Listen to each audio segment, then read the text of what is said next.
For more on this visit, we are joined now by Dan Raviv, host of the Mossad Files podcast, as well as the co-author of Spies Against Armageddon, Inside Israel's Secret Wars. Dan, joining us from Washington, D.C. Great to have you with us on The Rundown, as always. Dan, with this high-stakes meeting, it seems, Netanyahu heading as we speak right now to Washington, what is the message that Trump is making by inviting Netanyahu in the first place? Specifically, when it comes to these global tariffs, seems maybe they can be negotiated. Tariffs are the biggest subject right now, at least in public, for President Trump.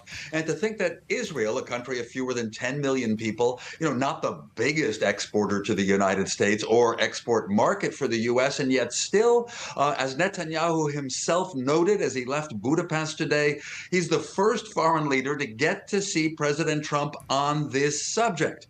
There will be other subjects, as your report indicated, but the White House actually isn't saying why Trump has invited Netanyahu. Sure, they generally get along well, think of President Trump as a great friend of Israel. When it comes to the tariffs, you know that Israel cut its duties on U.S. goods to 0%, to zero, just before President Trump's big announcement the other day. And yet still the Trump administration put a 17% tariff on all goods coming from Israel. So Netanyahu would like to get rid of that. But this meeting was Trump's idea. So, Nicole, it is something of a mystery. I'm sure they'll talk about Gaza and the hostages and Iran and Turkey, as we heard. But right now, tariffs and the economy are the big subject. Israel may get lucky. Maybe the 17% tariff will be reduced, a special favor, if you will, to Israel. It certainly seems that's what Netanyahu is pushing for, stating, as you mentioned, him being the first one to go there out of all of these leaders in line to try and meet and negotiate with the president. Well, it's Israel that's in those negotiating terms, perhaps. A lot that we could learn from this probably high-stakes meeting. You mentioned the hostage deal as well. There was an Israeli media report even over the weekend. Israel fears that the United States is possibly losing interest when it comes to this hostage issue.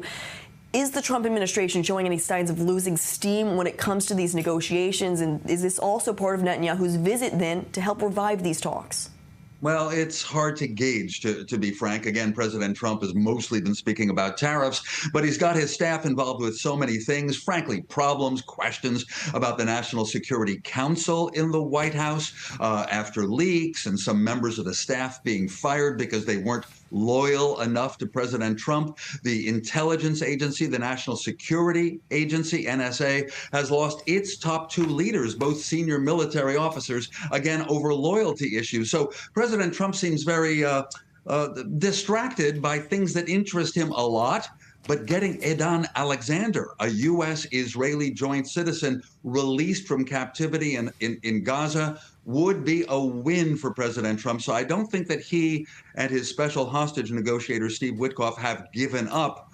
But they probably do need an update from the Israelis as to what Israel might be willing to give in exchange for a deal.